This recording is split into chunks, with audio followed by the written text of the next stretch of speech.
Mesdames et messieurs, bonsoir. Bienvenue au Centre culturel communal Charlie Chaplin. Pendant la représentation, les photos avec flash sont interdites. Merci de bien penser à éteindre vos téléphones portables.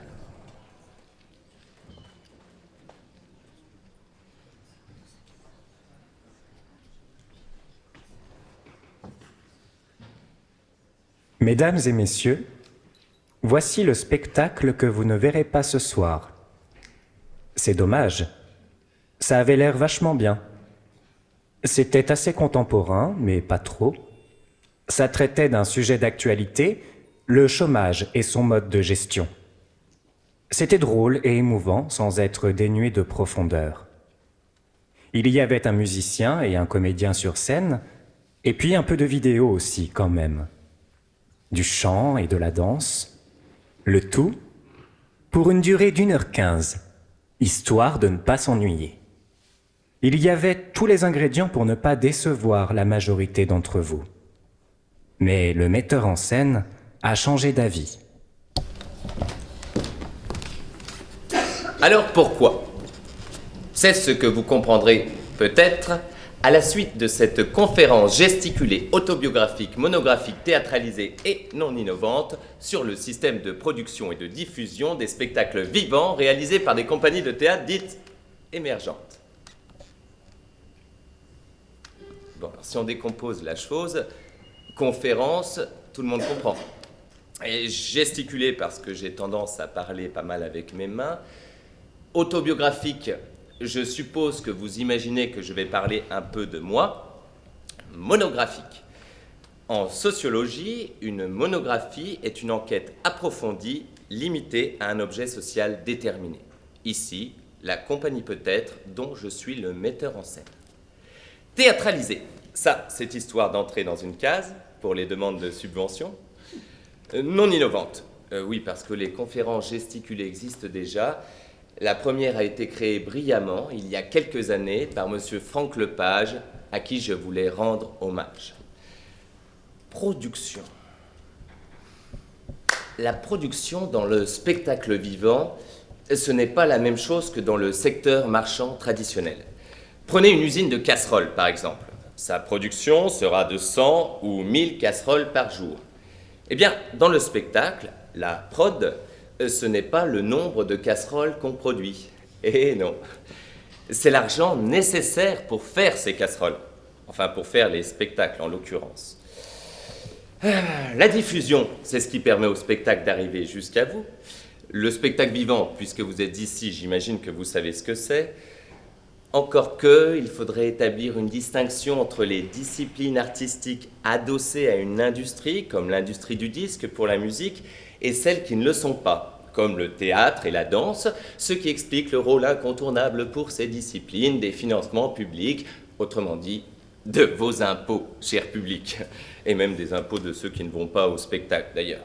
Et enfin, les compagnies de théâtre dites émergentes, pour faire vite, ce sont des compagnies pauvres qui démarrent dans le métier depuis 1 à 30 ans environ et surtout qui ne sont pas encore vraiment reconnues par l'institution. Alors là, j'en entends déjà qui doivent se dire « Ouh là là, ça va être d'un chiant !» Je ne vous cache pas que dans un premier temps, c'est ce que je me suis dit aussi. Le risque est grand. Si certains parmi vous n'ont pas envie de courir ce risque, il est encore temps, mesdames et messieurs, de quitter la salle. Le metteur en scène le prendra pas mal et vos voisins comprendront.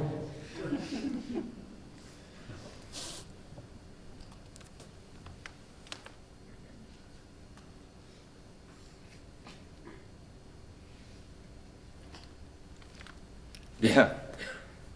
Merci d'être resté. Comment donc m'est venue cette idée saugrenue de vous présenter une CGA MTNI SPD SV RCTE, une conférence gesticulée autobiographique, monographique, etc. Eh bien, en courant, mesdames, messieurs, en courant. Oui, parce qu'il faut savoir que le sport en général et la course à pied en particulier oxygènent notre cerveau. Alors c'est assez surprenant de se plonger dans tout ça. On apprend par exemple qu'une étude a démontré que les souris habituées à l'activité physique détenaient 2,5 fois plus de neurones que les autres. Alors il ne précise pas s'ils faisaient faire du football à ces souris, hein. Sans doute pas d'ailleurs. La pratique de la tête au foot annulerait l'effet observé chez les souris, ce qui expliquerait que les sportifs pratiquant ce sport à haut niveau n'aient pas nécessairement 2,5 fois plus de neurones que les souris. Bref, selon les chercheurs, ce phénomène pourrait être dû à l'afflux sanguin qui, durant l'exercice, augmente parfois à plus de 30%. Le cerveau, mieux alimenté en oxygène, serait donc préservé. Mémoire boostée, concentration améliorée, ça lui permet même de produire des endorphines, et oui, mesdames, messieurs, qui limitent le stress et atténuent les angoisses. Et en plus de ça, ça donne des idées. Donc, je m'étais isolé à la campagne pour travailler sur ce spectacle. L'adaptation pour 2 personnes du roman d'Emmanuel Hetzig, Notre aimable clientèle. Mission relativement complexe dans la mesure où ce roman ne compte pas 2 personnages, mais une trentaine, dont une dizaine assez importants. J'avais un peu l'impression de chercher à faire rentrer un gros cube dans un petit cylindre, vous voyez ? Je vais faire mon petit footing quotidien. Et là, bing, afflux sanguin, suroxygénation du cerveau, mémoire boostée, concentration améliorée, la révélation. Je décide subitement de mettre un terme à cet accouchement au forceps et d'écrire quelque chose sur tout ça. Une conférence gesticulée dans laquelle j'expliquerai comment un jeune metteur en scène en arrive à partir d'un roman à imaginer en première lecture un spectacle haut en couleurs, en acteurs, en musiciens, en danseurs, liquidateurs. Cabaret aux acédiques, pour basculer finalement vers une petite forme en noir et blanc. Ce que vous venez d'entendre, mesdames, messieurs, est ma problématique. Autrement dit, la question à laquelle je chercherai à répondre au cours de cette conférence. À première vue, la réponse à cette question pourrait sembler assez simple. En effet, si on reformulait la chose en parlant non plus d'un spectacle, mais d'une maison, cela donnerait « Comment en suis-je arrivé, alors que j'avais imaginé, dans un premier temps, construire une immense maison, tout en pierre, dans le Beaujolais, avec un grand jardin, une piscine, etc., à décider finalement de faire une toute petite maison en parpaing dans l'Ain, avec quand même 2 pièces et un micro-jardin. Que me répondrez-vous ? C'est une vraie question, mesdames, messieurs. J'avais l'intention au départ de faire une énorme maison avec des pierres apparentes, région des pierres dorées, grande piscine, tout ça. Et puis finalement, une petite maison. Qu'est-ce qui a pu me pousser à changer comme ça d'idée, d'avis ? Le manque d'argent, précisément. T'as pas beaucoup d'argent, un gros spectacle, ça coûte cher, un petit, c'est pas cher, donc tu fais le petit. C'est logique. Seulement voilà, 3 ans auparavant, j'avais moitié moins de budget et j'ai monté une comédie musicale avec 25 personnes sur scène. Sans parler de la première création de la compagnie qui s'est montée sans aucun budget alors que nous étions 6 sur scène. Voyez-vous poindre le paradoxe ? J'avais l'argent pour faire la grande maison dont je rêvais, alors pourquoi m'orienter vers la petite ? Car, au fil du temps, j'avais petit à petit intégré que si je m'orientais vers la grande, il y avait des chances extrêmement minimes qu'elle vive au-delà de sa création. Je m'explique. Lorsque vous créez un spectacle, il vous faut bien sûr quelques ingrédients. 2 ou 3 idées originales, une équipe si possible talentueuse qui vous suive, un peu de budget quand même, un lieu pour répéter et un lieu pour le présenter. Tout cela, il y en a quand même pas mal qui, K1, KA, arrivent à le rassembler. Mais une fois que vous avez trouvé le lieu pour présenter votre spectacle et le confronter au public, ce n'est pas fini. Vous pouvez faire le meilleur spectacle du monde si dans la salle, vous n'avez ni presse ni programmateur, votre spectacle est mort-né, ou quasi. Et c'est là que ça se corse. Les programmateurs ne viennent pas. Now, go!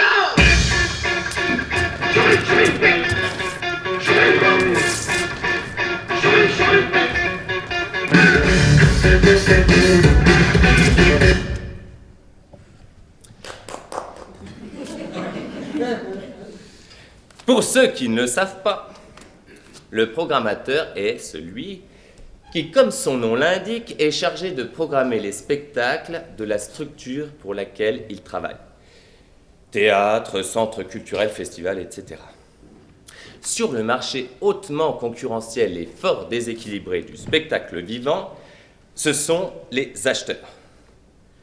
Et ils constituent donc la demande. Et nous, les compagnies, nous sommes les vendeurs, c'est-à-dire l'offre. Bref, les 10 programmateurs ne viennent pas. Alors, ils vont au spectacle, souvent même pour la plupart, mais ils ne viennent pas nous voir, nous, les petits. Et moi, ça, au début, j'avais pas compris. J'étais un peu naïf ou con. Je croyais que j'avais juste à prendre mon papier et ma plume, comme quand j'étais petit et que j'écrivais au Père Noël. Cher monsieur le grand directeur de votre grand théâtre, je présente prochainement un très joli spectacle et je vous invite à venir le découvrir. À son issue, je vous propose de partager un petit verre de l'amitié autour duquel nous pourrons discuter le bout de gras. Très chaleureusement, respectueusement et non moins cordialement, avec toutes mes meilleures salutations sincères et amicales et très chaleureuses et respectueuses, le petit Olivier.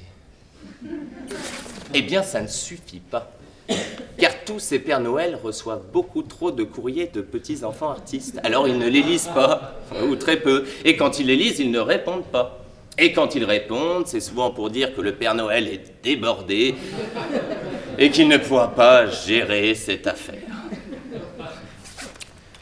En grandissant, on a tout essayé. Les courriers écrits à la main, avec de jolies images sur les enveloppes, les mails en abondance, les relances téléphoniques. Nous avons pris conseil de toutes parts, y compris des programmateurs eux-mêmes. L'un d'entre eux nous a récemment conseillé de revenir au fax. Pas mieux. Vous me direz, on n'a pas essayé le pigeon voyageur. Mais le plus efficace dans un premier temps, ça reste de réussir à les joindre en direct au téléphone. Alors, que ce soit pour une demande de rendez-vous ou pour les inviter à venir voir votre spectacle, c'est un peu le même genre de scénario qui se reproduit.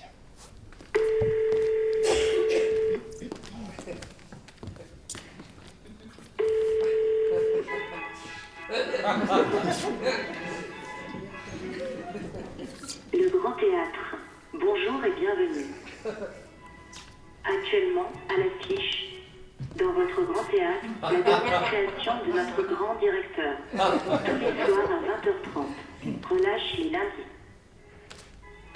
Pour continuer, tapez sur la touche étoile de votre téléphone. Vous souhaitez joindre l'accueil. Tapez 1. Vous souhaitez joindre la billetterie. Tapez 2. Vous souhaitez joindre l'administration. Tapez 3. Vous souhaitez joindre la communication. Tapez 4. Vous souhaitez joindre la direction. Laissez tomber. Vous n'y arriverez pas.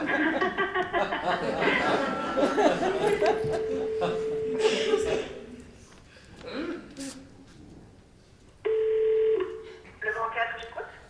Oui, bonjour, j'aurais souhaité parler à monsieur le grand directeur, s'il vous plaît.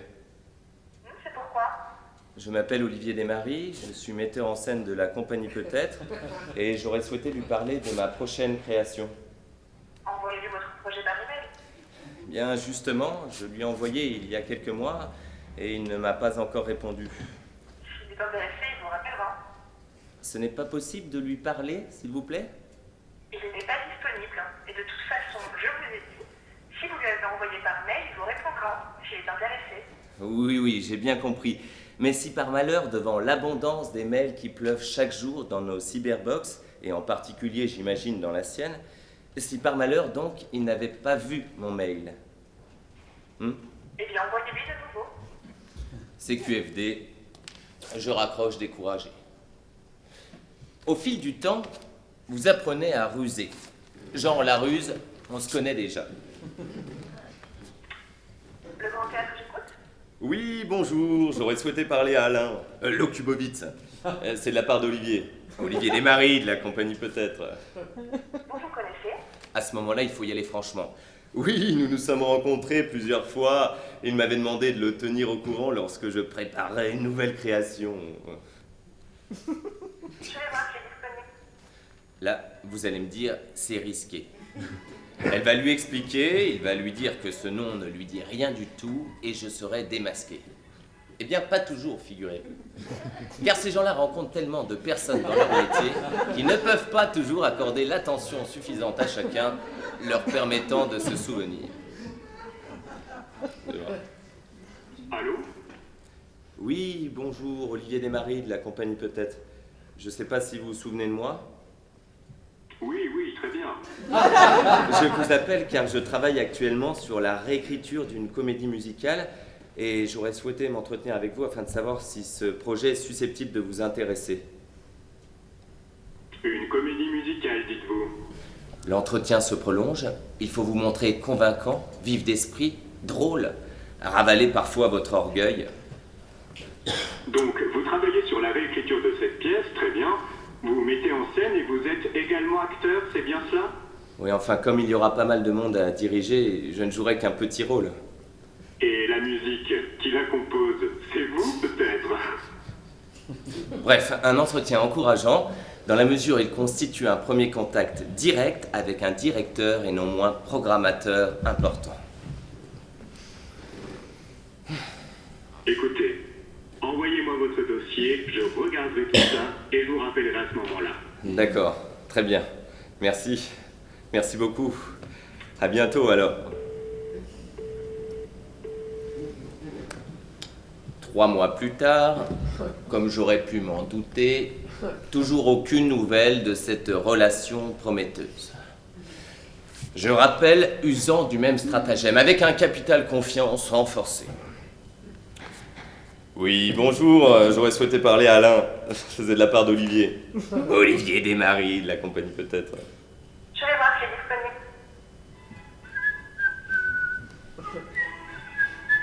disponible. Allô? Oui, bonjour Alain, Olivier Desmaris, de la compagnie peut-être. Tu me remets? Le projet de comédie musicale que je t'ai envoyé à la suite de notre dernier échange téléphonique, il y a 3 mois environ. Ah oui, Olivier Desmaris, oui, bien sûr. Peux-tu me rappeler de quoi il retourne exactement?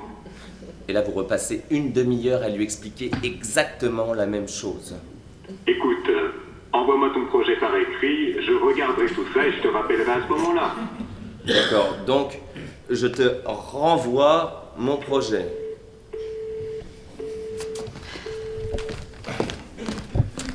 Cette difficulté à joindre les directeurs est proportionnelle à leur notoriété, et plus précisément à la notoriété des lieux qu'ils dirigent. Car les scènes théâtrales françaises sont très hiérarchisées. Vous avez tout en haut de l'échelle la crème de la crème, les instances nationales, centres dramatiques nationaux, scènes nationales. Au foot, ça correspondrait à la Ligue 1, vous voyez.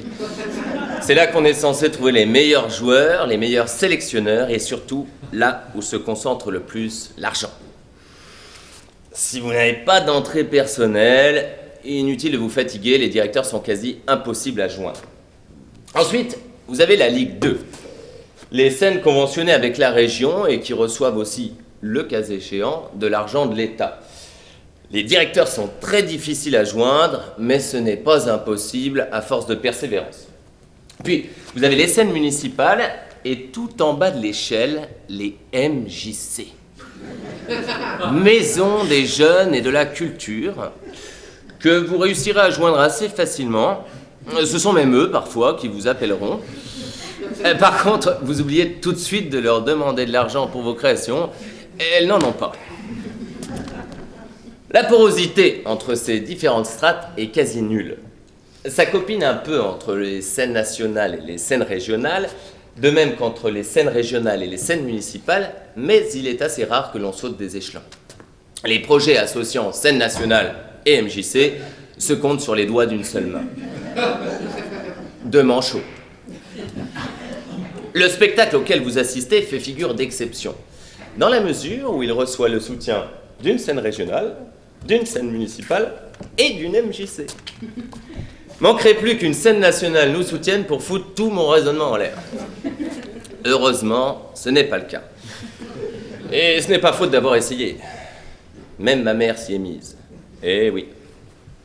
Les mamans aiment en général ce que crée leur mouflet. Et, pleines de bonne volonté, cherchent à les aider, plus ou moins adroitement d'ailleurs, selon les cas.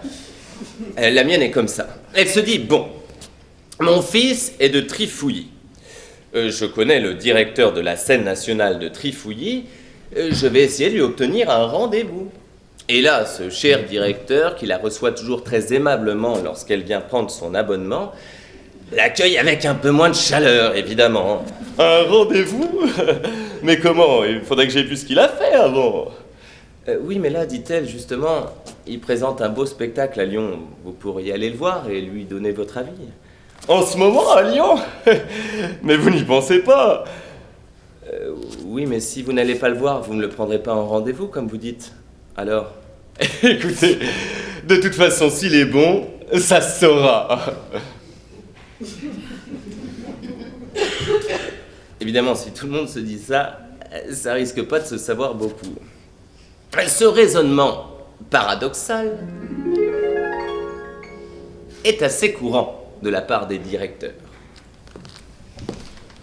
Oui, très bien, Alain, très bien. Et sinon, pour notre rendez-vous?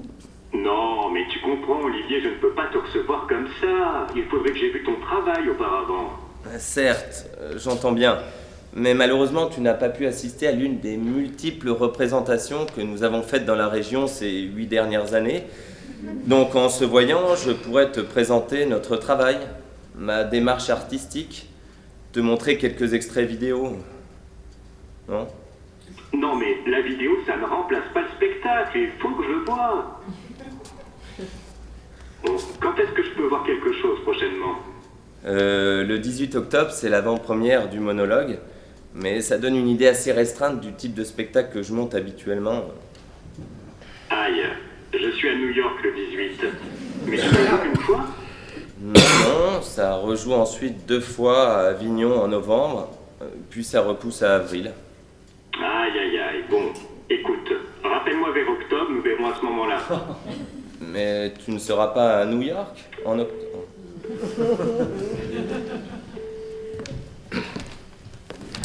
Vous l'aurez compris, mesdames, messieurs, la prise de risque n'étant pas ce qui caractérise le plus les programmateurs, nous sommes rarement prioritaires dans leur agenda. La compagnie de Ligue 1, bénéficiant d'une grande notoriété, attire naturellement plus que nous. En quelques représentations, elle peut réussir à toucher une centaine de programmateurs, tandis qu'il nous faut mettre en place une centaine de représentations pour toucher quelques programmateurs. Jouer beaucoup est donc indispensable pour nous. Mais comment jouer beaucoup, puisque pour jouer, il faut être programmé, et pour être programmé, il faut qu'on nous voit jouer. Eh bien, mesdames, messieurs, il y a des lieux pour ça. À Lyon, ils ont le nom de scène découverte.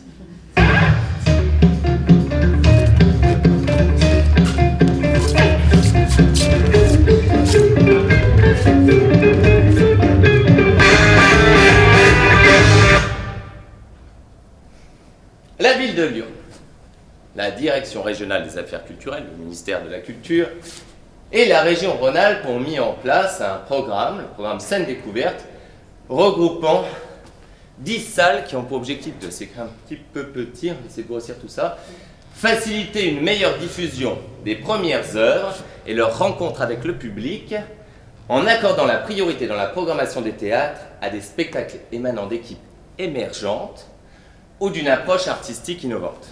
Nous voici donc concernés, au moins pour l'émergence. Permettre un accompagnement professionnel renforcé des équipes et des artistes en création, en mettant l'établissement et son personnel à la disposition de ces équipes pendant l'exploitation de leur spectacle, mais également au moins une semaine précédant la première représentation. Pas mal. Favoriser le développement de la fréquentation par une communication de qualité et des conditions d'accueil du public améliorées. Ça, c'est pour vous. Alors, les lieux investis dans ce dispositif se sont engagés à soutenir l'émergence artistique, au double sens de alors, en accordant la priorité dans leur programmation à des spectacles émanant d'équipes. Bon, ça, on l'a déjà dit. Voilà. En mettant leur établissement et son personnel à la disposition de ces équipes. Ça aussi. On va regarder la suite. Pour moi, si vous n'avez pas compris la première fois, en intégrant à ces outils de communication la promotion de leur spectacle, d'accord, en accompagnant les jeunes compagnies dans leur professionnalisation. Moi, je trouve que la ville de Lyon est quand même un peu dure avec les gens qui ont des problèmes de vue. Au lieu de répéter 2 fois la même chose, elle pouvait juste écrire plus gros. Ça remplit autant la page, mais ça fait moins mal aux yeux. Voilà. Tout cela reste fort sympathique et devrait permettre de rompre ce fameux cercle vicieux dans lequel sont enfermés nombre de compagnies émergentes. Car ce qui n'est pas dit sur le site de la ville de Lyon, c'est que ces scènes offrent toutes la possibilité de jouer votre spectacle une dizaine de fois d'affilée, ce qui est plutôt rare aujourd'hui. Or, comme nous l'avons vu, plus de dates, plus de chances de toucher les programmateurs, plus de programmateurs, plus de chances de vendre votre spectacle. C'est mathématique.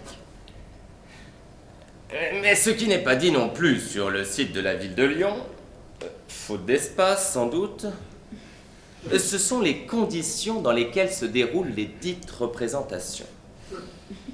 Nous les avons découvertes à nos débuts lorsque nous étions encore plus émergents.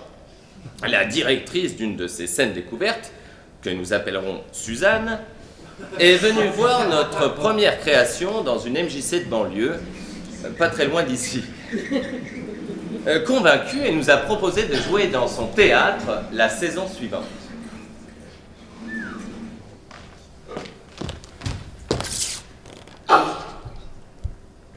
Avant de lui sauter dans les bras et de l'embrasser partout, je lui ai quand même demandé quelles étaient ses conditions.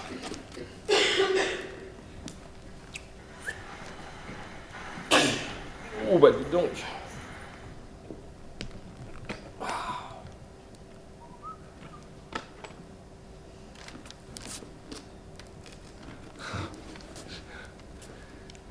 « 12 représentations sur 15 jours. Pas mal. Technique. Mise à disposition du matériel et d'un technicien pendant la durée de l'accueil. Normal. Plateau. 7 mètres d'ouverture, 6 mètres de profondeur. Aïe. Notre spectacle nécessite 9 mètres d'ouverture. Bon, en se serrant un peu. Alors, jauge, 45 places. C'est pas énorme, mais si on n'est pas à la recette, pourquoi pas. Co-réalisation. Partage de recettes à 50-50. Nous sommes à la recette. Droit d'auteur à la charge de la compagnie. Ça, c'est original. Les droits d'auteur sont traditionnellement à la charge du théâtre. Communication. Le spectacle figure dans la plaquette du théâtre. Conception, impression et distribution des affiches et flyers à la charge de la compagnie. On s'occupe de tout, quoi. Public, la compagnie en assure l'accueil à la sortie du spectacle jusqu'au départ du dernier spectateur.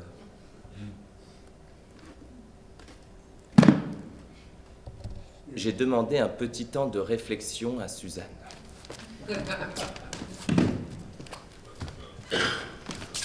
Bon, nous sommes 6 sur scène et nous avons besoin de 2 techniciens. Le théâtre nous en met un à disposition. Le metteur en scène, on ne le compte pas puisque c'est moi et je suis déjà sur scène.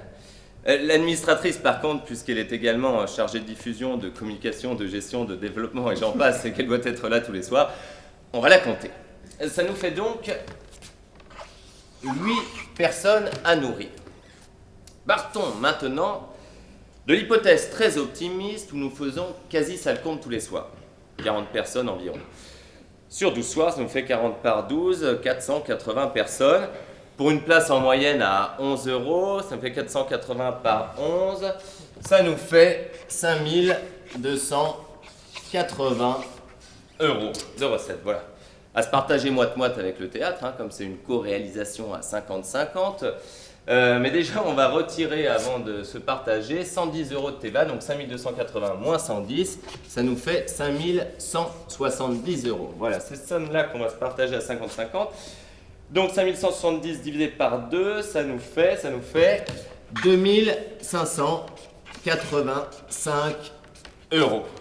Voilà, pour la part compagnie, sur lesquels on va retirer les droits d'auteur, hein, 530 euros, les frais d'impression, 255 euros en tirant un peu sur les prix, donc ça nous fait 2585 moins 530 moins 255, 1800 euros. Voilà, 1800 euros hein, à se partager en 8, hein, donc 1800 divisé par 8, ça doit faire autour de 225 euros. Coût employeur, hein, c'est-à-dire à peu près 115 nets par personne, pour la période, hein, ce qui revient par personne et par soir. Ah, on va voir si on est bon en calcul mental. 9,5 euros net par soir et par personne. Une place de cinoche, quoi. Cette somme ne tient bien évidemment pas compte des dépenses et des heures de travail passées en amont du spectacle. Hein, conception, écriture, répétition, création des décors, des costumes, communication, recherche de partenaires, etc. Et même si ce spectacle s'était créé d'un coup de baguette magique, à 9,5 euros net par soir et par personne, on est encore assez éloigné de la législation du travail. Pour être en règle avec le droit du travail et rémunérer chaque personne au minimum social, 90 euros net par soir, cela coûterait à la compagnie environ 17 000 euros.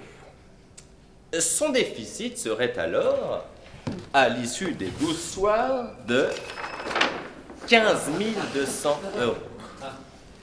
Ça fait une somme quand même hein, pour une compagnie émergente. Vous me direz, il est inscrit sur le site de la ville de Lyon que les scènes découvertes doivent accompagner les compagnies émergentes dans leur professionnalisation. Ils ne disent pas qu'ils doivent les payer. D'ailleurs, si les compagnies sont en voie de professionnalisation, c'est qu'elles ne sont pas professionnelles finalement. Elles n'ont pas encore besoin d'être payées.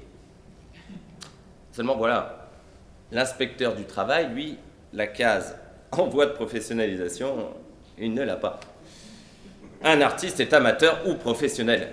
Et s'il est professionnel, il doit être rémunéré pour son travail, ce qui semble bien normal. Et j'ai rappelé Suzanne pour décliner son offre.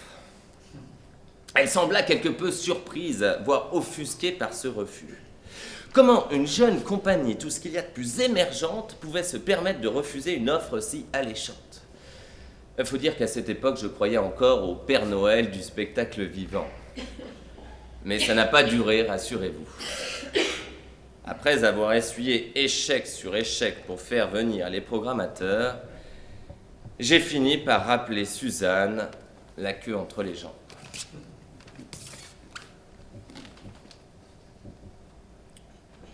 Oui, bonjour Suzanne, vous allez bien? Dites-moi, j'ai réfléchi un peu à la proposition que vous m'aviez faite l'année dernière au sujet du cabaret. Et ça pourrait nous intéresser, en fait. Oui, j'ai bien conscience que les conditions n'ont pas changé. Ah, mais je comprends parfaitement. Un petit temps de réflexion, c'est normal. Sur liste d'attente, d'accord. Une longue liste d'attente, j'ai bien compris. Bon, donc je vous rappelle d'ici une quinzaine, c'est ça? Merci. À bientôt alors. Au revoir. Une longue liste d'attente. Nous n'étions donc pas les seuls à être prêts à jouer 12 soirs pour des prunes. C'est sans doute pour ça d'ailleurs que les conditions d'exploitation rencontrées dans ces lieux perdurent. C'est la loi du marché. Si vous n'acceptez pas, il y en a une tripotée derrière qui est prête à prendre votre place.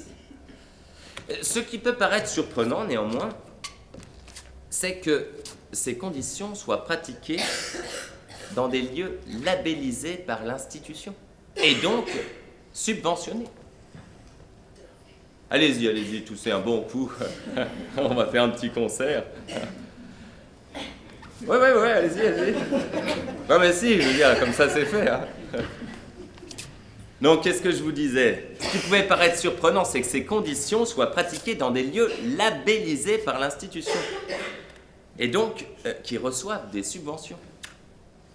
Il y a pléthore de petits théâtres privés qui proposent de vous exploiter, mais ils ne reçoivent pas d'argent public pour le faire. Nuance importante. Cette sacrée loi du marché offre donc le luxe aux scènes découvertes d'être sélectives. D'ailleurs, si notre premier spectacle a été invité à y jouer, ce n'est pas le cas de celui que vous avez sous les yeux. Pourtant, je l'aurais proposé. Je me suis dit, quand même, ton spectacle parle de l'émergence et consacre un chapitre entier aux scènes découvertes. Tu ne peux pas ne pas leur proposer. Ils n'en ont pas voulu. Suzanne, toujours elle, nous a expliqué que nous n'étions plus assez émergents, alors qu'elle programmait au même moment une compagnie de 20 ans d'âge, labellisée, mais sur le déclin. Ce qui laisse penser que ces petits théâtres, comme les petits clubs de Ligue 2, choisissent leurs joueurs sur le devenir ou sur le déclin. Dans tous les cas, quand ils ne coûtent pas cher, ou plus précisément quand ils acceptent de jouer quasi bénévolement. Françoise, autre scène découverte avec qui nous entretenons de bons rapports, nous a fait la réponse suivante.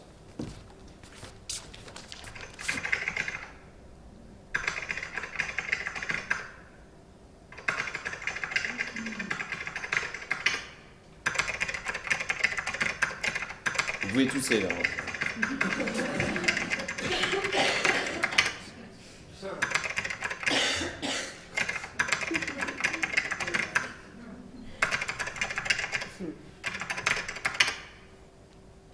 Bonjour Françoise. Qu'est-ce que ça veut dire exactement que ces projets ne correspondent pas trop à votre lieu? Sur le fond ou sur la forme? Merci d'avance pour ce petit éclaircissement. Bien cordialement, Olivier.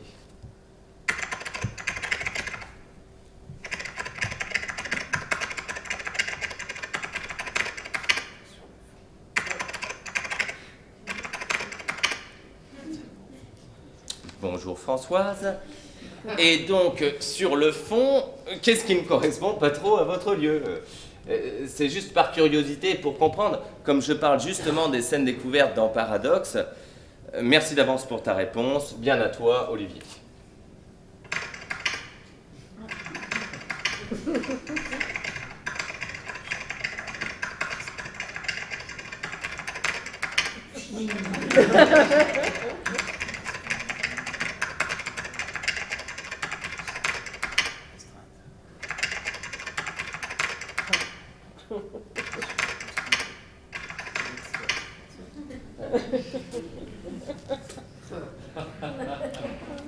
Ce théâtre a donc pour projet de programmer des spectacles présentant un intérêt pour le public. Bien. En même temps, je connais pas beaucoup de théâtres qui auraient pour projet de présenter des spectacles ne présentant aucun intérêt pour le public. Bien sûr, je peux me tromper. En tout cas, vous avez bon dos, cher public, car les programmateurs s'appuient souvent sur vous pour justifier le rejet d'un spectacle. Non, c'est bien, c'est vraiment bien ce que vous faites, bravo, vraiment intéressant. Mais malheureusement, ce n'est pas pour mon public. Le programmateur sait cela. Il n'a pas besoin de mener une enquête précise à ce sujet. Il connaît les goûts de son public, voire du public en général, pour les programmateurs médiums les plus expérimentés. Je n'ai rencontré qu'une structure culturelle qui sollicitait vraiment l'avis de son public. C'est un festival d'art et gastronomie dans lequel nous avons participé il y a quelques années. À la sortie de chaque représentation, de chaque spectacle, les spectateurs étaient invités à remplir un petit questionnaire de satisfaction. Ils étaient globalement très satisfaits de la soirée qu'ils avaient passée en notre compagnie, les restaurateurs aussi, et nous aussi du coup. D'autant plus que nous pouvions savourer en fin de soirée la gastronomie locale qui mérite ses titres de noblesse. Ouais. Encouragés par ce taux de satisfaction élevé et par notre estomac, nous avons rappelé la saison suivante le service programmation du festival. Et là, pas de peau. Une nouvelle direction avait décidé de faire tabula rasa du passé. Marre de l'ancienne équipe qui travaillait toujours avec les mêmes compagnies. Il fallait du sang neuf. Comme nous n'avions fait qu'une saison chez eux, on a insisté un peu, prenant appui sur l'enquête publique favorable. Pas d'exception. Le changement, c'est maintenant, nous a-t-on rétorqué. Le seul lieu rencontré dans notre parcours qui prenait vraiment l'avis de son public n'en tenait finalement pas compte. Mais grâce à cette expérience, nous avions la confirmation d'une chose.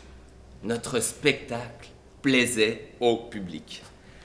Suzanne avait pu le constater un an auparavant, puisqu'après nous avoir fait languir avec sa longue liste d'attente, elle a fini par nous ouvrir les portes de son théâtre. Résultat des courses, public 400, presse 0, programmateur 1. Un seul et unique programmateur d'une petite ville de l'agglomération lyonnaise. Il a adoré le spectacle et il voulait le programmer dans son théâtre. Pour des raisons encore non élucidées, il ne l'a jamais fait. Mais le drame, mesdames, messieurs, le drame, c'est pas ça. Ce n'est pas que les journalistes ou les programmateurs ne se soient pas déplacés, non. Le drame, c'est qu'à la sortie de chaque représentation, je n'avais plus qu'une seule obsession. C'était d'aller voir notre administratrice pour lui demander « Alors, des programmateurs, des journalistes ? Non ? Et le lendemain ? Alors, des journalistes, des programmateurs ? Rien ? Et le surlendemain ?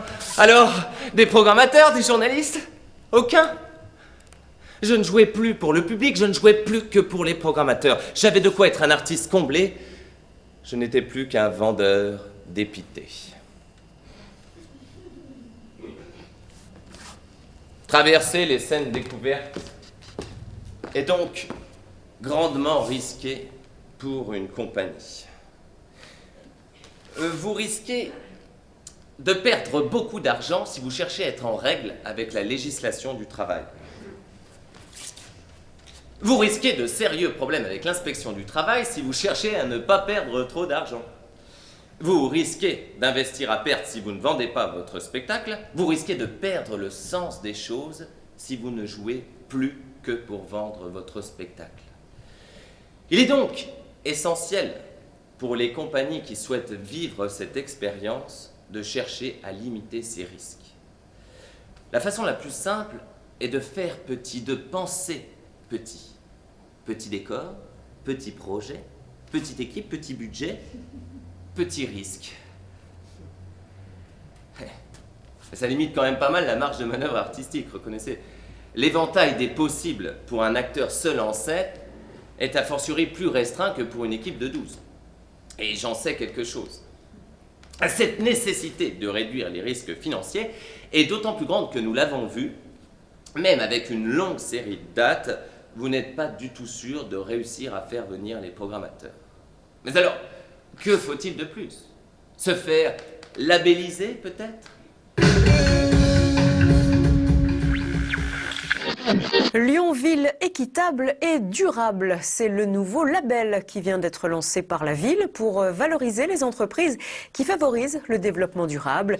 Plus de 80 structures vont ainsi être labellisées dans le domaine des économies d'énergie, du respect de l'environnement ou encore du commerce équitable. Et parmi ces entreprises labellisées équitables, on trouve notamment un magasin de chaussures et un café, tous deux situés rue d'Austerlitz à la Croix-Rousse. Sylvie s'est rendue sur place. On met pas de chrome sur les cuirs. Donc ça, c'est déjà bien, c'est ce qui pollue le plus dans la nature. Et c'est du caoutchouc recyclé pour les semelles. C'est bio aussi, c'est donc pareil, doublé cuir, cousu main. C'est du tannage végétal pour les cuirs, c'est le haut de gamme du bio. Quand on dit bio, c'est l'alimentaire, mais c'est pas que l'alimentaire. Bio, il y a des maisons bio aussi. Hein. Et avec ces chaussures, votre démarche sera forcément durable. Le café du lui aussi vient d'être labellisé par la ville de Lyon, une reconnaissance et un plus. On écoute des radios étrangères diffusées en continu, on peut lire de la presse internationale et par le biais de la carte et des produits qu'on propose, là aussi, c'est un support au voyage puisqu'on a des thés du monde entier, des jus de fruits, des cocktails, des bières. Un café qui se veut une fenêtre ouverte sur le monde entier.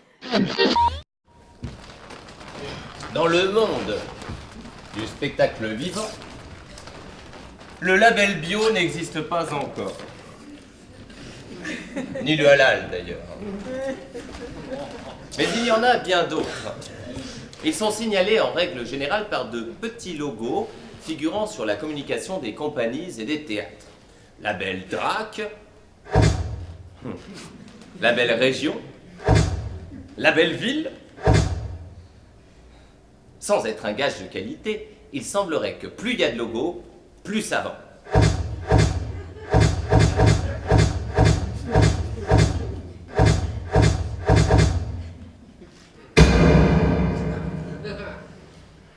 Nous, celui qui nous attirait le plus, c'était le label Région.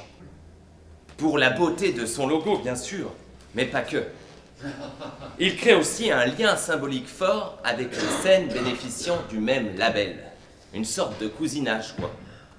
Or, ces salles ont précisément les capacités techniques et financières d'accueillir les spectacles que j'aime particulièrement créer. Vous savez, les grandes maisons tout en pierre avec piscine, plein d'acteurs, etc. Et quand on appartient à la même famille, on se sent tout de suite un peu plus proche, n'est-ce pas? Par exemple, ces scènes organisent chaque année, scènes labellisées par la région, organisent chaque année la route des vins. Sans rapport direct avec le tourisme viticole en vogue, cet intitulé provient du fait que les scènes organisatrices de l'événement sont une vingtaine. 26 exactement. Mais la route des 26, ça sonnait vachement moins bien. Alors ils ont gardé la route des vins. Lorsque vous êtes labellisé région, vous êtes invité à participer à ces rencontres. Jusqu'en 2010, les compagnies comme nous qui n'y étions pas pouvaient néanmoins se faufiler discrètement dans l'assistance. Il n'y avait pas besoin d'être Arsène Lupin, hein. Il suffisait de vous présenter au petit déjeuner, de dire que vous étiez invité par la scène régionale machin bidule et vous aviez votre badge. Étaient organisés au cours de ces rencontres différents débats et discussions fort intéressants autour des arts vivants, dans un esprit presque démocratique. Et oui, tout le monde pouvait poser des questions, mais pas n'importe lesquelles quand même. Nous étions entre gens sérieux. En 2011, les choses ont changé. Les invités ne sont plus reçus dans un théâtre ou un centre culturel de la région, mais dans un château. Stéphanie, notre administratrice, m'accompagnait pour la première fois. Elle s'inquiétait un peu que nous ne soyons pas invités. J'ai essayé de la rassurer en lui expliquant qu'il régnait tout de même une certaine ouverture d'esprit et que les clandestins étaient plutôt bien tolérés. Nous arrivons donc au petit matin.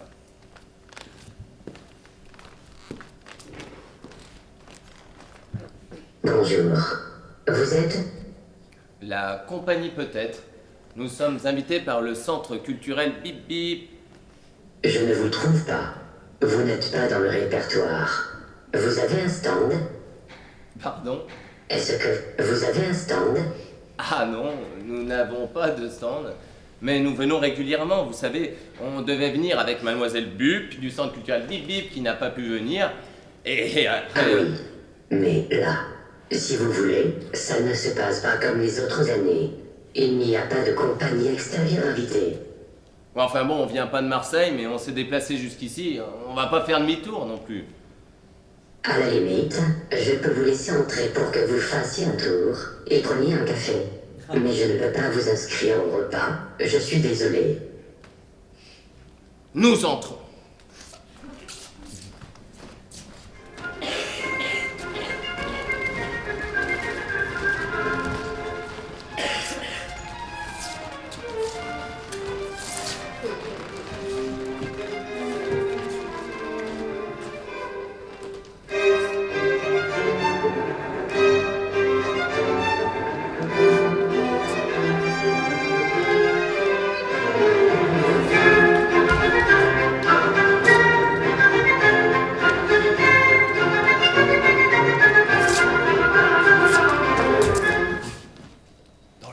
Prestigieuse du château. Ce n'est pas Versailles, mais quand même, ça en impose. Nous nous retrouvons dans une sorte de petite foire au spectacle très hype, où chaque compagnie élue bénéficie d'un stand orné d'un écriteau lumineux ultra design. Plaquette des spectacles. Chargé de com. Chargé de diff. Tout est en place pour accueillir les programmateurs.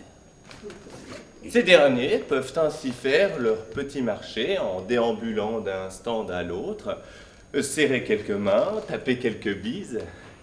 Ils appellent ça le salon des contacts. Les directeurs des scènes découvertes sont là également. Ils ont participé au choix des compagnies présentes en collaboration avec le pool du théâtre roman. Il y a de l'ouverture dans la fermeture. Le vase s'est élargi, mais il reste clos. Chacune des compagnies travaillant déjà avec au moins un des lieux organisateurs ou collaborateurs de l'événement. C'est un peu comme si chaque directeur présentait à ses homologues son ou ses poulains de l'année. Ceci dit, je comprends la stratégie de la région et du groupe des vins de fermer ces rencontres. Sur le marché hautement concurrentiel du spectacle vivant, les problèmes de diffusion touchent l'ensemble du championnat, y compris la Ligue 1. Il y aurait un problème de surproduction de spectacles par rapport au potentiel de diffusion du territoire français. Et les débouchés internationaux, bien qu'en développement, restent fort limités, en particulier pour le théâtre. Le groupe des vins et la région ont donc intérêt à recentrer leurs moyens sur les compagnies qu'elles soutiennent déjà, afin d'obtenir de meilleurs retours sur investissement. Pour bénéficier de ce soutien recentré, il nous fallait donc entrer dans le club. Très vite, nous nous sommes rendus au service spectacle vivant de la région afin de connaître la marche à suivre.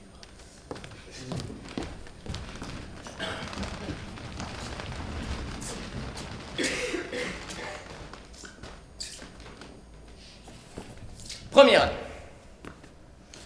on nous explique qu'il faut faire nos armes. La compagnie est jeune, beaucoup d'autres font la queue depuis longtemps. Et oui, il faut attendre son tour. Logique. On nous conseille, malgré tout, de déposer un dossier de demande de subvention pour nous faire connaître. Vous vous retrouvez donc à remplir un dossier de demande de subvention en sachant par avance que vous n'obtiendrez pas ces subventions. Qui irait jouer au loto en sachant par avance qu'il n'a absolument aucune chance de gagner?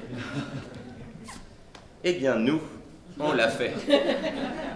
Et je peux vous dire que ça prend pas 5 minutes à remplir ces dossiers, hein. D'autant plus que vous le faites pour vous faire connaître, donc il faut vous appliquer. Il ne s'agit pas de faire des ratures. Troisième année. Un léger espoir naît. Notre interlocutrice semble s'intéresser de près à notre activité foisonnante. Mais un point noir subsiste. Nous ne travaillons pas assez avec le groupe des vins. Nous travaillons avec d'autres lieux, bien sûr, mais ça ne compte pas. On lui explique qu'on n'attend que ça, nous, de jouer en Ligue 2. On lui refait le sketch d'Alain Locubovitch, c'est tout, mais rien à faire, le critère est rédhibitoire. Animée malgré tout d'une envie réelle de nous aider, elle appelle son collègue pour savoir si dans toute notre activité, il n'y aurait pas quelque chose qui pourrait rentrer dans une case chez lui. Ça non, trop social, ça pas assez artistique, ça pas assez participatif, ça trop artistique. Mais on nous conseille cependant de déposer un dossier, non plus pour nous faire connaître, mais pour exister. Nous avons mis ensuite les bouchées doubles sur les scènes régionales. Seulement, voilà, on comptait justement sur le label de la région pour réussir à entrer en contact avec elle. Or, pour obtenir ce label, il fallait déjà travailler avec ces scènes. Un nouveau cercle vicieux était en train de se former. Alors, 5e année. Nous y allons plus confiants. Nous avons réussi, à force d'acharnement obsessionnel, à collaborer avec 2 scènes régionales. Nous arborons fièrement notre double trophée. C'est bien, ça progresse, vous êtes au pas de la porte. Mais il en faut plus. Plus de collaboration, plus de coproduction, plus de représentation dans ces lieux, plus. C'est encore trop maigre. Mais déposez quand même un dossier. 8e année. On sait à quoi s'en tenir. Les critères n'ont pas changé et nous revenons bredouille. Nos espoirs s'amenuisent.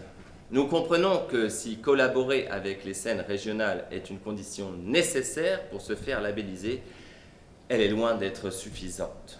Le budget alloué au spectacle vivant est bridé, les soutiens aux compagnies élues sont pérennisés, il n'y a pas la place d'en faire entrer de nouvelles. Et quand cela se produit, miracle de la vie, la couche supérieure de l'ovule se durcit. Les prochains candidats devront attendre 9 mois et un cycle avant d'espérer pouvoir s'introduire à leur tour.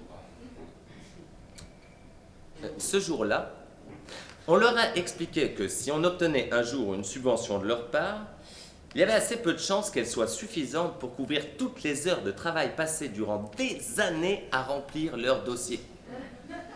Ce à quoi ils ont répondu: eh bien, n'en déposez plus alors. Mais au lieu d'abandonner, nous avons tenté une nouvelle stratégie. Emprunter la voie politique, s'adresser directement aux élus. Eh bien, ça a marché. Et sans remplir de dossier.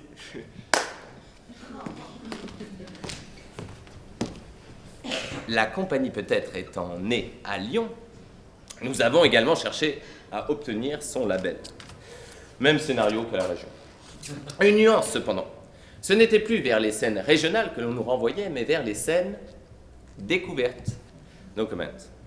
Un jour d'octobre cependant, alors que nous avions déjà reçu les vœux traditionnels de la mairie, malgré l'intérêt que nous portons à vos projets, nous avons le regret.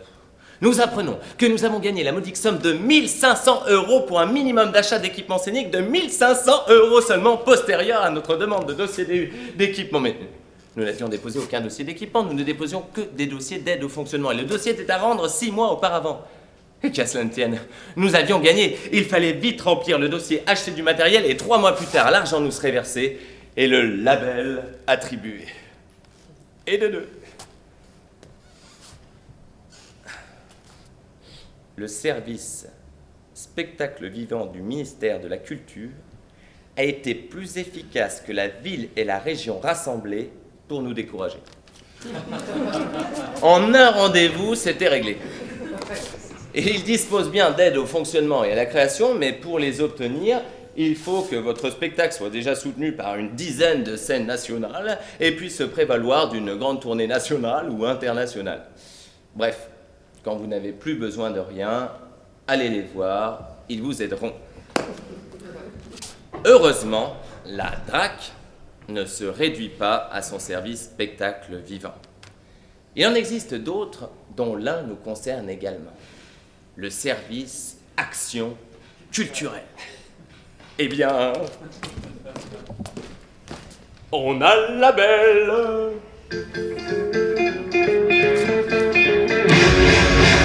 Comme vous l'avez sans doute deviné, notre compagnie ne pourrait pas survivre si son activité se limitait uniquement à la création et à la diffusion de spectacles. Dès son origine, elle dispose, comme la majorité de ses consoeurs, d'un pôle action culturelle. Ce pôle rassemble toutes les activités censées œuvrer à la démocratisation culturelle et à l'éducation artistique. Ateliers de pratiques amateurs, interventions dans les écoles, mais aussi dans les zones tenues à l'écart des pratiques culturelles. Hôpitaux, prisons, campagnes profondes, banlieues. Chez nous, ce pôle s'est développé beaucoup plus vite que l'autre. C'est grâce à lui que nous avons obtenu nos premiers labels. État et collectivités sont en effet plus promptes à financer ce type d'activité, en particulier lorsqu'elles participent au retissage des liens sociaux dans nos banlieues. Après la prolifération des terrains de basket au pied des tours dans les années 90, on tente l'expérience des playgrounds culturels avec des ATTCC. Des artistes tout-terrain convaincus ou contraints. Pour être soutenus, ces projets doivent néanmoins répondre à des critères extrêmement précis. Les ateliers de pratique artistique, par exemple, ça ne passe pas. C'est assimilé à de l'animation. Or, la dimension créative doit prédominer. Vous vous adressez au ministère de la Culture, quand même. Faut déconner. Allez. Pour donner un peu de fil à retordre aux subventionneurs, nous avons lancé des ateliers de création pour amateurs confirmés. Ce sont bien des ateliers de pratique artistique, mais de création. Eh bien, pour un groupe de jeunes de banlieue qui montent un texte classique, diffusé ensuite en campagne profonde, ça marche. Nous avons obtenu le label Espoir Banlieue. Pour leurs homologues adultes, c'est plus compliqué. Et il faudrait vraiment qu'ils soient très pauvres, handicapés et de préférence en prison pour pouvoir espérer obtenir un quelconque soutien. Allez.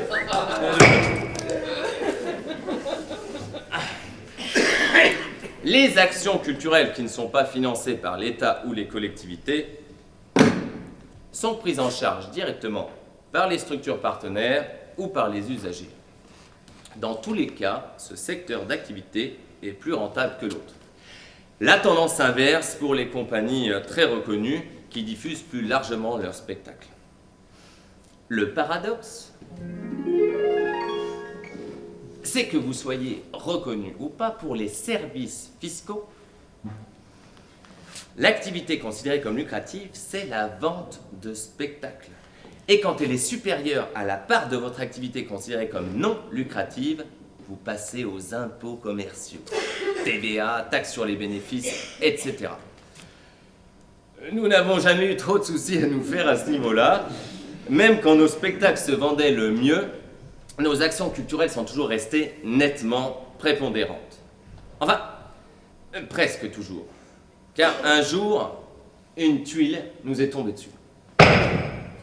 Enfin, une brique.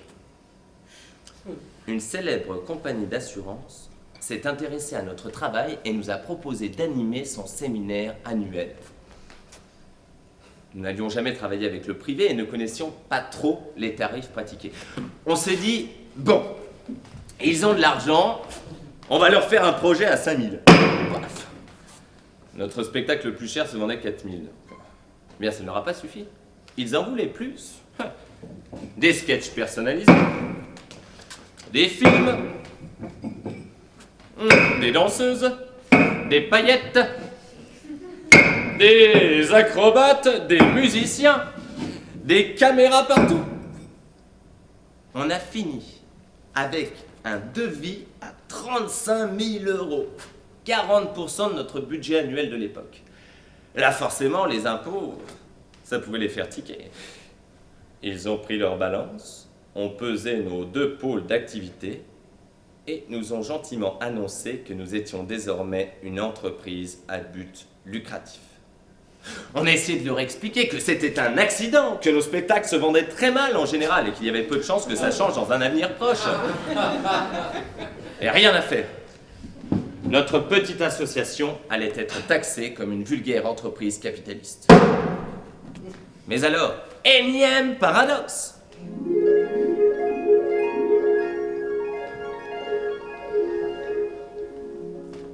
La part de notre activité qui allait subir le taux d'imposition le plus élevé, ce n'était pas la vente de spectacles soi-disant lucratives, mais les actions culturelles dites non lucratives. 19,6% contre 2,1 ou 5,5 selon les cas. Lorsque l'État nous remettrait 1 000 € d'une main, il allait nous reprendre 200 € de l'autre. Quant aux actions culturelles non subventionnées, ni les partenaires, ni les usagers ne pouvaient prendre en charge une telle taxe, et notre compagnie non plus. En un mot, cela revenait pour nous à mettre la clé sous la porte.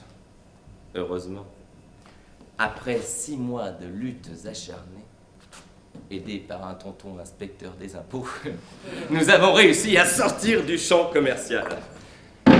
Peu enclin à renouveler l'expérience de l'événementiel, nous ne sommes pas prêts d'y retourner. Car, s'il nous faut déployer une énergie titanesque pour produire et vendre nos spectacles, nos actions culturelles, quant à elles, prolifèrent toutes seules. Et les spectacles montés avec nos élèves confirmés, idem. Vendus moins cher, ils se diffusent plus largement. Sans parler des aides à la diffusion pour nos ados de banlieue. Nous opérons une véritable concurrence déloyale au sein même de notre compagnie. En interne, les artistes professionnels deviennent jaloux. Même les médias se mettent à couvrir davantage les activités menées avec les amateurs. Les 2 seuls reportages télé que nous ayons eus concernent nos projets artistiques dans les hôpitaux. Subventions, impôts, médias, tout nous pousse à privilégier ces actions. Seulement voilà, s'il nous plaît d'œuvrer à la démocratisation culturelle, sincèrement, le cœur de notre activité à la base, c'est la création et la diffusion de spectacles. Or, le développement de l'un entrave nécessairement le temps disponible pour l'autre. Cela peut même constituer un obstacle à la reconnaissance des pairs lorsque le temps de travail artistique passé entre professionnels devient résiduel. L'action culturelle est donc vitale et mortifère pour les compagnies comme la nôtre. Indispensable à notre maintien dans le champ de la production théâtrale, elle constitue parallèlement un frein à notre développement. Mais alors, que reste-t-il pour pouvoir construire sereinement de grandes maisons ? Pour sortir des cercles vicieux des scènes régionales, des scènes découvertes et de l'action culturelle ? Eh bien, il reste, mesdames, messieurs, la voie royale. Avignon ! Mesdames, Messieurs, la représentation commencera dans 5 minutes.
Le Festival d'Avignon, tout le monde connaît, au moins 2 noms.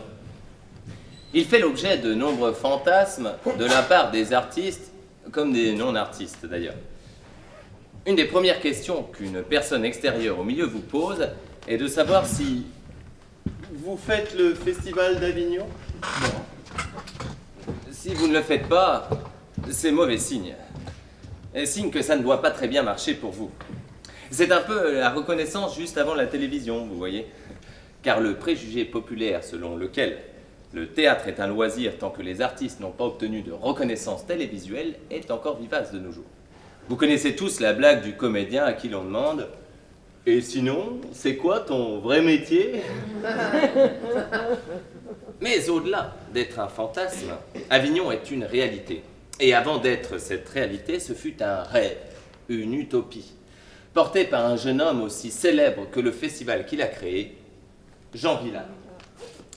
Ce gars avait pour ambition, à travers son festival puis le Théâtre national populaire, de faire partager au plus grand nombre, je le cite, ce que l'on a cru devoir réserver jusqu'ici à une élite. Ça peut paraître un peu tarte à la crème aujourd'hui, mais ça avait un sens dans sa bouche. Le théâtre qu'il défendait devait parvenir à réunir plutôt qu'à diviser, comme le faisait, disait-il, le théâtre fermé de son époque. Sans céder au choix d'œuvres faciles, il voulait redonner une dimension populaire à un théâtre renouvelé dont le public devait être le premier artisan.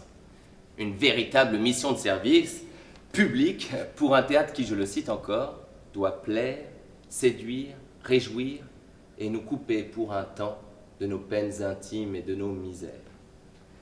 C'est beau. Moi aussi, je trouve que c'est beau. C'est le poète René Char qui aurait soufflé à Villars l'idée de ce festival né en 1947. Pas étonnant donc d'y retrouver l'esprit du Front populaire et du Conseil national de la résistance. Pour les artistes, écoutez bien, voyage en train et en 3e classe, hébergement chez l'habitant, pourboires interdits et places les moins chères possibles. Uniformisation des statuts et des salaires, pas de star system. Même salaire pour l'acteur anonyme et pour Gérard Philippe, le nom de ce dernier apparaissant sur l'affiche en fonction de l'ordre alphabétique. Le directeur culturel qui défendrait aujourd'hui une telle politique serait taxé d'idéalisme, d'utopisme, voire de crypto-communisme et serait jeté au placard. Car depuis Avignon, et depuis Jean Vilar surtout, les choses ont bien changé.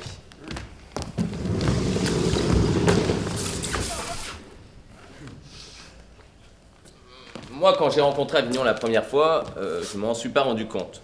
Je devais avoir 6 ans, et visiblement ça devait me plaire, car ma mère me raconte souvent qu'elle m'a retrouvé sur un banc en train de chanter à tue-tête « J'ai perdu mon Eurydice ». J'ai découvert l'envers du décor à 17 ans.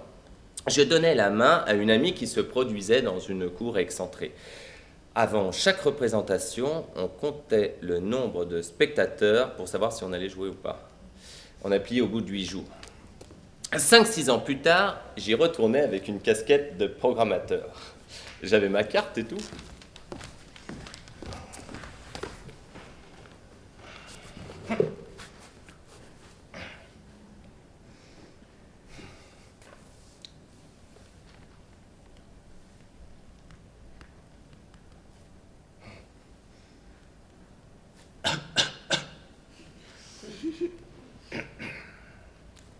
Horrible. À l'issue de chaque représentation, les agents chargés de com, chargés de prod et autres administrateurs me sautaient dessus pour savoir ce que j'avais pensé du spectacle, si je voulais l'acheter, où, quand, comment, pourquoi. C'était insupportable. Franchement, je plains les programmateurs. Ils doivent sortir du festival complètement épuisés. En plus, moi, j'étais même pas vraiment programmateur, je m'étais fait prêter la carte d'un ami. Mais allez expliquer ça aux compagnies. Cette expérience m'avait laissé un drôle de goût.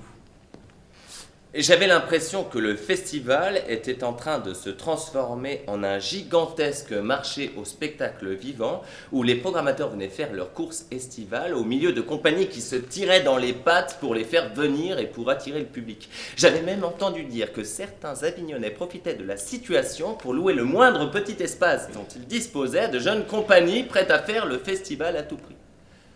Enfin, il faudrait dire les festivals. Car, depuis 1966, c'est un bail maintenant, 2 festivals cohabitent à Avignon. Le In et le Off. Pour faire vite, le In, c'est un peu devenu la Mecque du théâtre, avec les metteurs en scène les plus en vogue. Souvent décrié pour son côté élitiste, aussi bien dans les choix proposés que dans les tarifs pratiqués, il doit faire vibrer la tombe de son créateur. Le Off est plus populaire. Présenté souvent comme le plus grand théâtre du monde, il rassemble près de 1000 compagnies. Tu veux avoir un truc, Antoine, s'il te plaît? Pardon.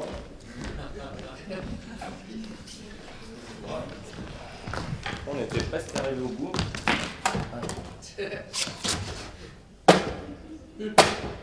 Voilà. Le off, disais-je, rassemble donc près de 1000 compagnies et 1200 spectacles pour un nombre de spectateurs avoisinant les 150 000. Le programme du off ressemble de plus en plus à un bottin téléphonique. On y trouve de tout, absolument de tout. Le meilleur comme le pire. Il y en a pour tous les goûts, enfin presque. Parce que les grandes maisons, tout en pierre, avec piscine, etc., sont réservées aux in. L'enfilade des compagnies dans les théâtres du off ne les permet pas. Jusqu'à 12 spectacles différents dans la même journée, avec des temps de changement plateau record. Vous avez 10 minutes pour enlever votre décor, la compagnie suivante joue dans 15 et il faut qu'elle enlève le sien. Autant vous dire que vous ne partez pas avec un décor d'opéra. Et rémunération des artistes. On est bien loin du rêve égalitaire de Villard. Car si dans le in, les spectacles sont tous achetés et les artistes grassement rémunérés, dans le off, en revanche, c'est la jungle. Les conditions financières les plus incroyables sont pratiquées dans des lieux parfois improbables. En comparaison, les conditions rencontrées dans les scènes découvertes sont hyper avantageuses. Et Villard souhaitait un festival qui rassemble et unit. Rares sont les festivals. Ça c'est fort. C'est le fantôme de Villard qui passe. Ah, ça va mieux?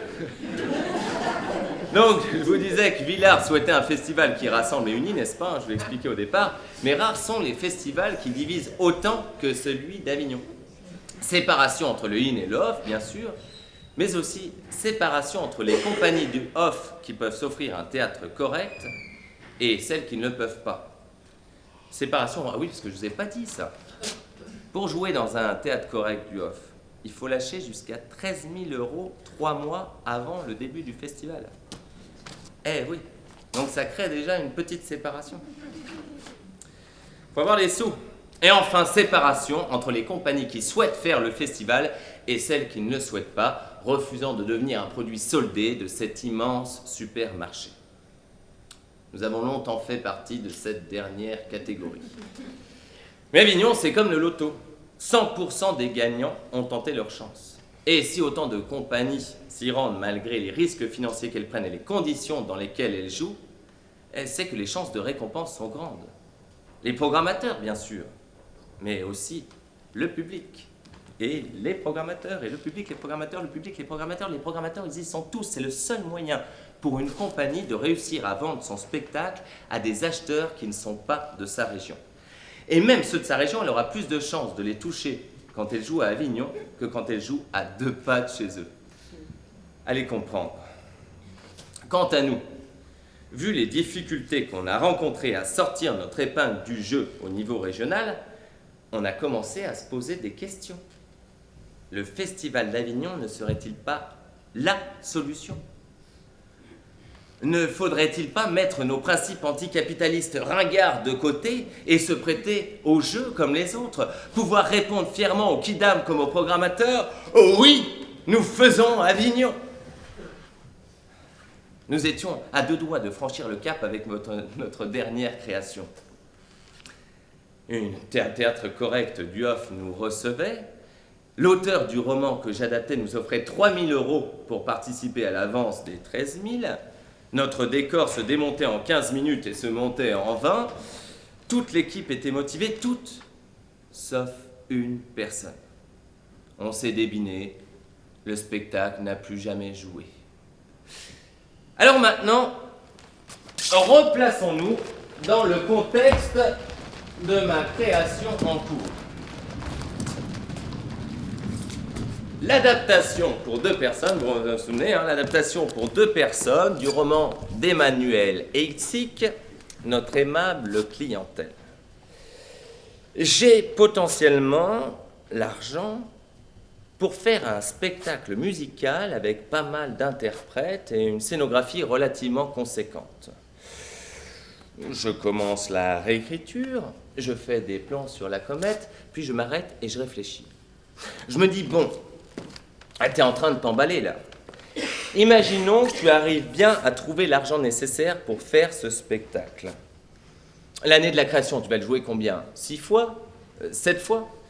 Tu ne pourras pas le jouer plus car il ne tiendra pas dans les scènes découvertes et dans les autres petits théâtres. Et les grandes salles ne le prendront pas avant de l'avoir vu. Puis tu oublies tout de suite de faire Avignon. Les cours seront mirobolants avec une grosse équipe et le décor indémontable en 15 minutes. Ok. Tu crées un poste pour renforcer la diffusion. Tu mets en place un système de pigeons voyageurs pour les invitations. Tu vas toucher quoi? Un programmateur par représentation. Sur ces 6 ou 7 programmateurs, tu fais un carton. Tu en as 4 qui apprécient ton spectacle. Et sur ces 4, tu en as 2 qui considèrent que c'est bien pour leur public. Ça nous fait quoi? 2 à 4 représentations achetées la saison suivante. Soit 4 programmateurs max, 2 qui aiment, 1 qui considère que c'est bien pour son public. Avec beaucoup de chance, nous réussirons donc à le vendre 3 fois sur les 2 années qui suivent. Et puis, c'est pas sérieux.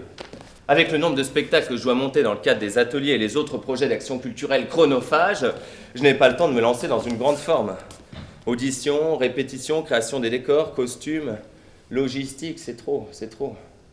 Et si jamais ça marche, hypothèse improbable, on va se retrouver avec le fisc sur le dos. Non, faut faire un truc à 5. 5, c'est bien. 3 acteurs et 2 musiciens. Voilà, plus les techniciens, la costumière, l'assistant metteur en scène, l'assistant chorégraphe, les décos, l'infographiste, l'administrateur. Non, c'est trop, bien trop cher pour Avignon, faut réduire. 4, 2 musiciens et 2 acteurs. Non, 1 musicien et 3 acteurs. Non, 2 acteurs, je le fais. Je fais l'acteur et le compositeur fait l'autre musicien sur scène et l'autre acteur. Voilà, donc 2 avec un technicien qui fait son, lumière et vidéo. Voilà, costume simple, on se débrouille et on fait tous les personnages. Voilà. Et à nous, les petites salles de ville et de campagne. À nous, Avignon, à nous, les grandes tournées. Il est où le cube? Il est où? Ok.